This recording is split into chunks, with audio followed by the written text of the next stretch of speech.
감사합니다. 우리 서로 한 번 더 인사할까요? 2022년 한 해 수고 많으셨습니다. 예, 2023년 한 해 더 수고하십시오. 예, 예. 2023년도는 그렇게 전망이 밝지 않다고 합니다. 그럼에도 하나님을 기대하고 하나님을 소망합니다.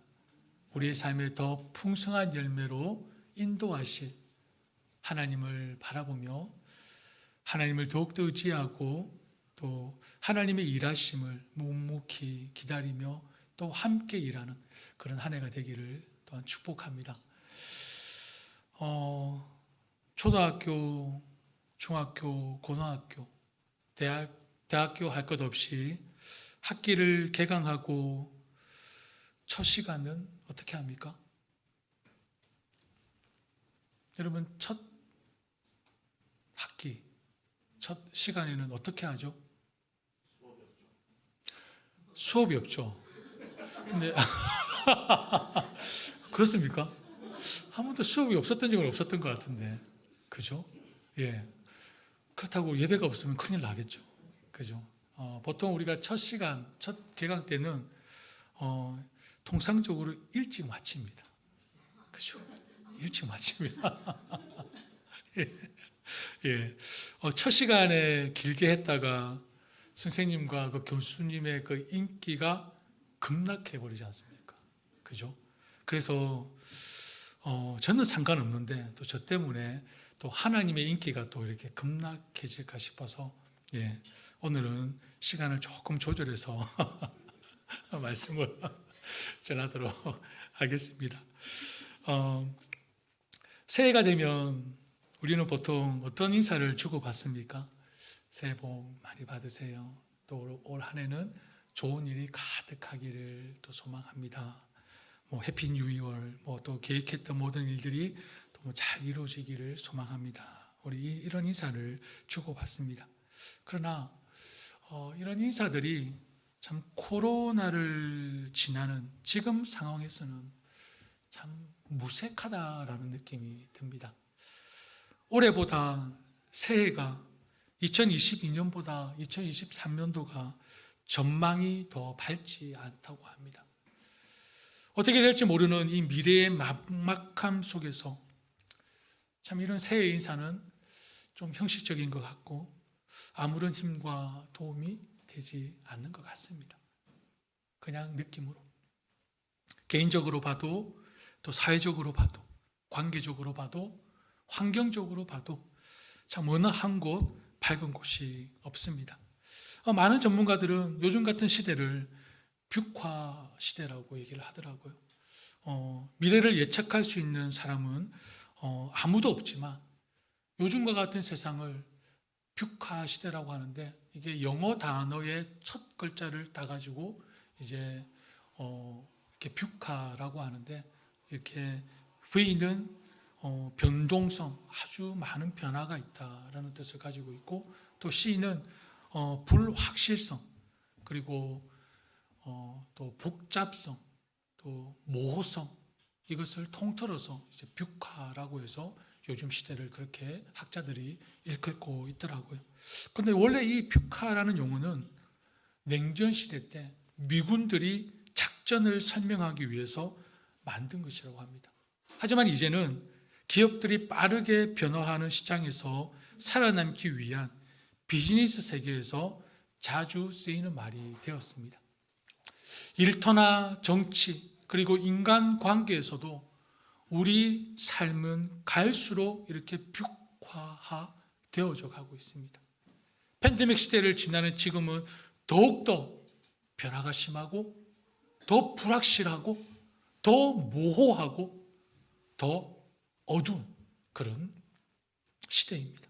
갈수록 우리 사회는 점점 더 빨리 바뀔 것이고 확신할 수 있는 것이 줄어들 것이며 지금보다도 복잡해지고 모호해질 것입니다. 전문가들은 이런 뷰화 시대인 오늘날에도 빠르게 변화하는 상황에 맞추어서 유연하게 대응할 능력과 준비가 필요하다고 합니다. 그리고 창의적이고 혁신적인 조치와 소통이 필수적이라고 입을 모으고 있습니다. 코로나 이후 사회뿐만 아니라 우리가 지금 처해 있는 교회 역시도, 이 세상 속에 있는 교회 역시도 극명하게 벽화 시대에 돌입되었습니다. 이것은 지금 미국에 속해 있는 한인 교회들 역시 피할 수 없는 현실이 되고 말았습니다. 우리가 속한 그리스 뉴욕교회 역시 급변하는 이 시대에, 미래를 전혀 예측할 수 없는 이 시대에 여러분, 우리가 교회를 어떻게 지켜나가야 되겠습니까? 우리 가정을 어떻게 지켜나가야 되겠습니까? 그리고 우리의 영혼 또한 우리의 개인은 어떻게 지켜나가야 되겠습니까? 무엇보다도 생계가 걸려있는 우리의 일터와 사업터를 어떻게 지켜나가야 되겠습니까? 진지하게 우리가 생각하지 않을 수가 없습니다. 앞으로 10년, 20년 후에 정말 세상이 어떻게 바뀔지 모릅니다. 이런 상황 속에서 한 여인을 소개하고 싶습니다. 물론 성경에 있는 여인입니다. 영적 암울함 속에 있던 사사시대 한 복판의 아름다운 사랑 이야기의 주인공인 바로 룻이라는 여인입니다. 이 룻은 모함 여인이라는 타이틀을 가지고 있는 이방 여인입니다. 시아버지, 시어머니, 남편, 그리고 도련님과 동서와 함께 모압 지방에서, 이스라엘이 아닌 모압 지방에서 살고 있었습니다. 그런데 시아버지가 죽고 남편이 죽고 도련님이 세상을 떠났습니다. 이제는 여자 3명, 과부 3명이 남게 되었습니다. 나오미와 룻과 그리고 오르바, 이 3인이 과부가 되고 말았습니다. 참 기구한 인생들입니다. 그 당시 과부나 고아는 사회적으로 최빈곤층, 최약자였습니다. 다른 사람들의 그런 자비와 도움과 동정이 없으면 살아갈 수 없는 위치였습니다. 최극빈자였습니다. 이런 상황에서 시어머니 나오미는 홀로 된 며느리들을 먼저 생각합니다. 간곡히 며느리들에게 부탁합니다. 나는 이제 고향 베들레헴으로 돌아가겠다. 그러나 너희들은 이곳 출신이니 친정에서 머물러서 새롭게 출발해라. 새 출발을 하라는 것입니다. 자, 이제 룻과 오르바에게 선택권이 주어졌습니다. 이들은 처음에는 시어머니를 따르기를 원했습니다. 그러나 시어머니의 그 간곡한 부탁에 이들이 이제는 선택을 해야 합니다. 아무런 희망이 없는 막막한 이 상황에서 어떤 선택을 하는 것이 바람직한 선택일까요? 막막합니다. 암울합니다. 미래가 보이지 않습니다. 여러분들 한번 생각해 보시겠습니까? 어떤 선택을 하는 것이 맞습니까? 오르바를 먼저 한번 볼까요? 오르바는 간곡한 시어머니의 부탁을 받아들여 자신의 길을 선택합니다.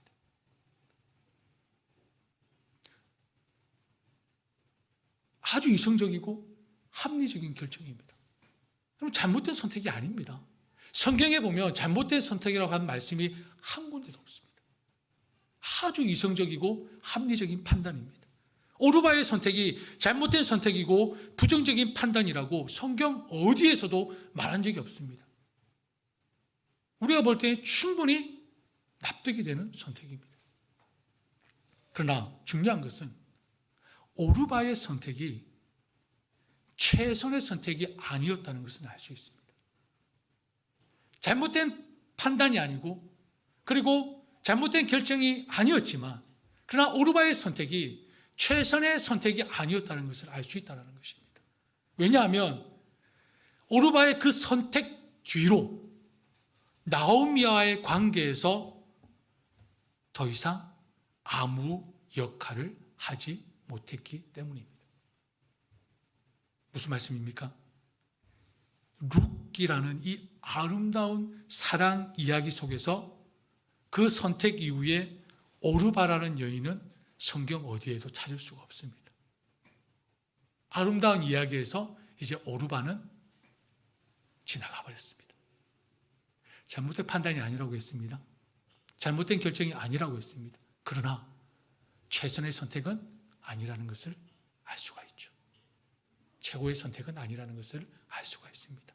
자, 반면에 룻은 정말 남편을 잃고 아들 둘을 잃은 정말 기구한 인생이 된 나오미의 손을 잡고 그 어둠 속으로 기꺼이 함께 들어갑니다. 시어머니의 손을 잡고 자신의 권리를 포기하고 시어머니 곁에 머물기로 결정합니다. 막막한 상황 속에서 앞에 아무것도 보이지 않는 희망이 없어 보이는 미래 속에서 룻은 단 하나를 붙잡습니다. 그게 뭡니까? 시어머니가 믿는 하나님을 붙잡았다는 것입니다. 이방 여인이 하나님을 알지 못했던 여인이 시어머니를 통해서 시아버지를 통해서 남편을 통해서 하나님을 알게 되었고 하나님을 믿게 되었습니다. 그 상황 속에 기구한 인생이 되었고 정말 막막한 인생이 되었는데 그때에 룻은 자기의 길을 선택하는 것이 아니라 자기의 권리를 붙잡는 것이 아니라 시어머니의 하나님, 남편의 하나님, 시아버지의 하나님을 유일하게 붙잡았다는 것입니다. 룻이 말한 유명한 고백의 말씀이 있죠. 룻기 1장 16절 말씀에 어머니의 백성이 나의 백성이 되고 어머니의 하나님이 나의 하나님이 되시리니. 참 유명한 말씀입니다. 아무것도 가진 것이 없는 한 여인, 깜깜한 터널과 같은 곳을 지나고 있는 한 여인의 삶은 나오미를 향한 헌신과 희생이 요구되었지만 반면에 그녀는 하나님에 대한 막연한 믿음과 신뢰를 통해 어떤 복을 받아 누렸습니까? 그 여인을 통해 다윗이 태어났습니다. 그 여인을 통해 예수 그리스도가 태어났습니다.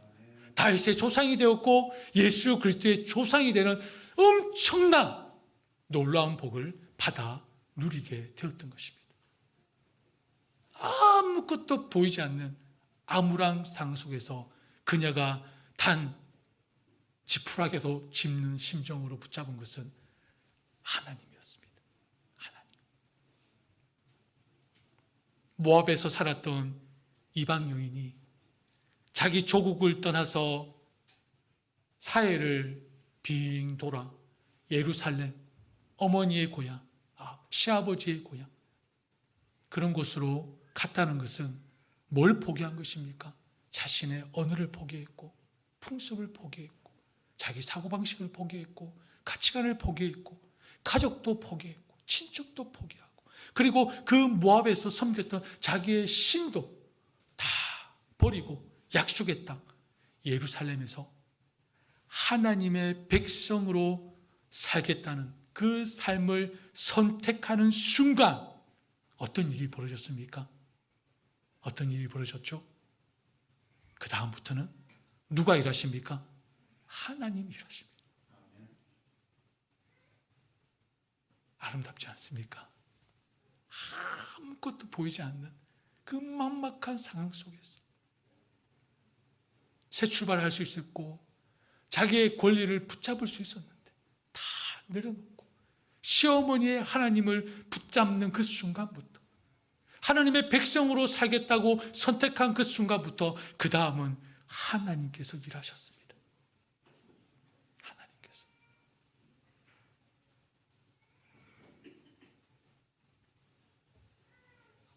그분이 우리가 믿는 동일하신 하나님이십니다. 여호와 하나님이십니다. 오늘 본문 15절 말씀에 뭐라고 기록되어 있죠? 나는 여호와 너희의 거룩한 이요 이스라엘의 창조자요 너희의 왕이니라. 하나님은 누구에게 스스로를 지금 드러내고 계십니까? 자기 백성들에게. 아니, 백성들에게 이렇게 자세하게 자신을 드러내는 주인이 어디 있습니까? 왕이 어디 있습니까? 여러분, 여기서 나는 여호와는 주라는 것입니다. 무슨 뜻입니까? 스스로 존재하는 자존자로서 백성과 언약을 맺으시고 그 언약을 신실하게 지키시는 언약의 하나님을 강조하고 있는 것입니다. 거룩한 하나님은 무엇입니까? 모든 세상적인 것들로부터 절대적으로 구별되어 있으며 초월해 계시는 하나님의 위엄을 드러내고 있습니다. 그리고 이스라엘의 창조자라는 것은 어떤 뜻입니까? 이스라엘이 국가의 그런 형태도 갖추지 못하고 있을 때, 이방 땅에서 노예로 살아갈 때 그들을 해방시키시고 나라를 세우신 분이 누구십니까? 하나님, 여호와 하나님이십니다. 이것은 이스라엘이라는 국가의 존재의 근거가 누구에게 있는 것입니까? 사람에게 있는 것이 아니라 하나님께 있음을, 창조의 능력으로 그들을 능히 구원하실 수 있음을 강조하고 있습니다. 이스라엘의 창조자라는 것은 나라를 세우신 분입니다. 백성을 불러서 나라를 세우신 분, 우리 바로 여호와 하나님이시라는 것입니다. 그리고 너희는 왕이다 말씀하십니다. 왕은 무엇입니까? 백성은 백성을 다스릴 뿐만 아니라 전쟁을 지휘하고 백성을 보호하는 의무를 가진 존재입니다. 여러분, 이렇게 왕 되신 하나님, 우리의 인생의 주인이신 하나님이 이렇게 우리에게 자세하게 자신을 드러내고 있습니다. 자기의 백성의 주가 되시고 거룩한 분이 되시고 창조자가 되시고 왕이 되시는 분이 자기 백성을 위해서 어떻게 하시겠다고 말씀하고 있습니까? 우리 16절부터 19절까지 다시 한번 같이 읽도록 하겠습니다. 16절부터 19절 말씀입니다. 시작. 나 여호와가 이같이 말하노라. 바다 가운데의 길을 큰 물 가운데에 지름길을 내고 병거와 말과 군대의 용사를 이끌어내어 그들이 일시에 엎드러져 일어나지 못하고 소멸하기를 꺼져가는 등불 같게 하였느니라. 너희는 이전 일을 기억하지 말며 옛날 일을 생각하지 말라. 보라, 내가 새 일을 행하리니 이제 나타낼 것이라. 너희가 그것을 알지 못하겠느냐? 반드시 내가 광야의 길을 사막의 강을 내리니. 아멘. 여러분, 16절, 17절 말씀은 우리가 이제는 너무 잘 알고 있는 역사적인 사건입니다. 출애굽기가 너무 많이 나옵니다. 그죠? 자주 나오죠. 16절, 17절 말씀은 우리가 잘 알고 있듯이 출애굽한 이스라엘 백성들을 위해서 하나님께서 홍해를 가르신 사건입니다. 앞뒤가 완전히 막혀버린 막막한 상황 가운데 길을 내신 분이 누구십니까? 하나님이십니다. 그리고 깊은 바다 위로 적들을 끌어내어 수장시켜 버리신 것도 누구십니까? 하나님이십니다. 여러분, 말씀을 잘 읽으십시오. 17절 말씀에 보면 병거와 말과 군대의 용사를 어떻게 했다고 했죠? 이끌어내요. 그들이 스스로 가서 죽은 것이 아니고요, 그 적들이 하나님께서 이끌어내시요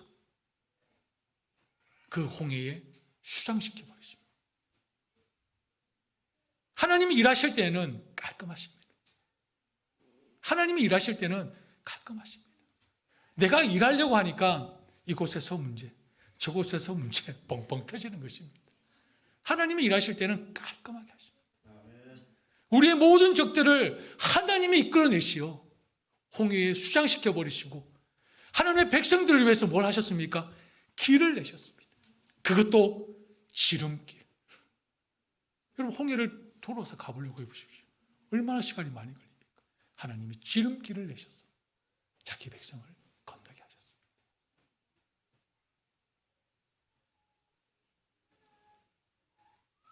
하나님의 놀라운 구원의 큰일이 아닐 수가 없습니다.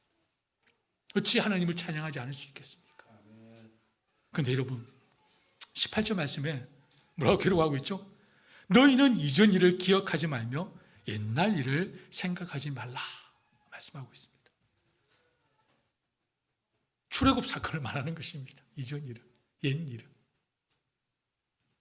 하나님은 이스라엘 백성들에게 그 출애굽 그 사건, 홍해 그 사건을 영원히 기억할 것을 요구하셨습니다. 그런데 오늘 본문에서 그 놀라운 일을 기억하지 말라고 말씀하고 있습니다. 이유가 무엇일까요? 이유가 무엇일까요? 오늘 말씀을 여러분 깊이 함께 읽었으면 충분히 그 답이 나옵니다. 뭘까요? 너희를 위하여 이전 일보다 훨씬 더 놀라운 일을 행하시겠다는 것입니다. 훨씬 더 놀라운 일을 행하겠다.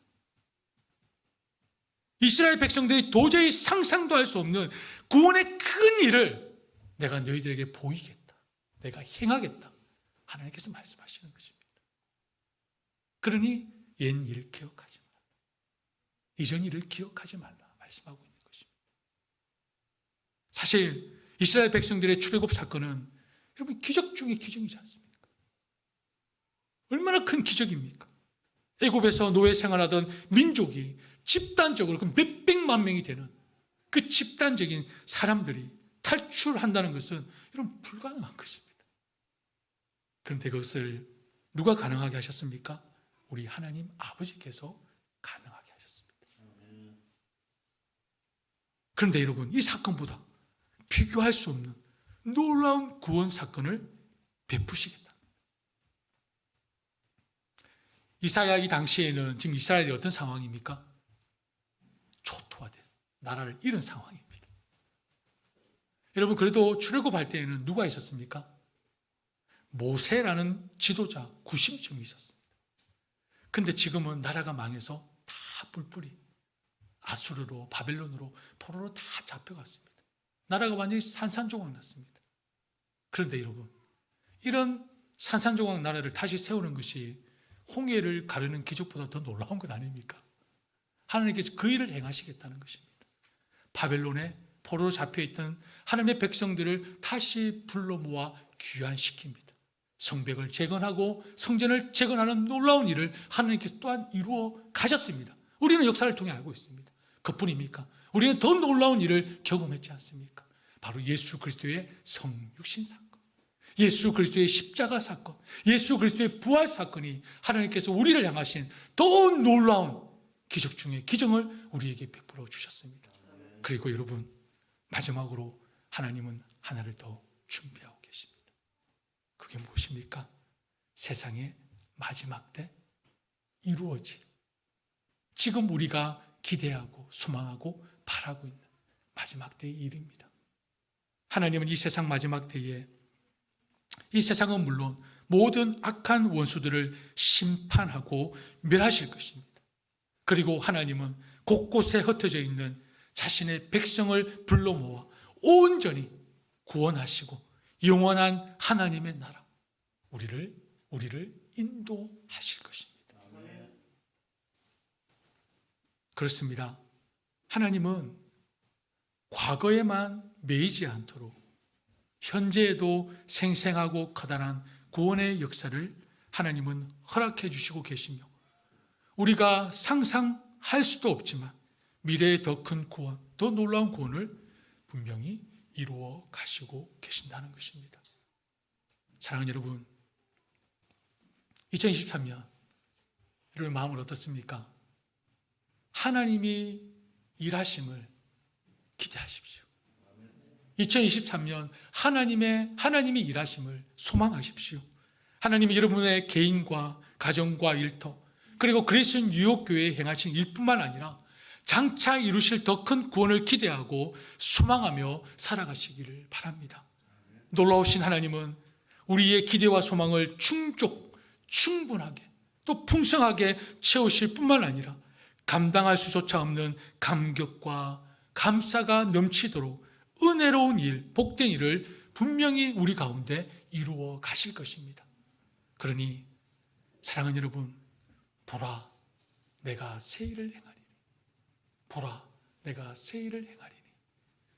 새 일을 행하실 하나님을 기대하고 확신하시기를 바랍니다.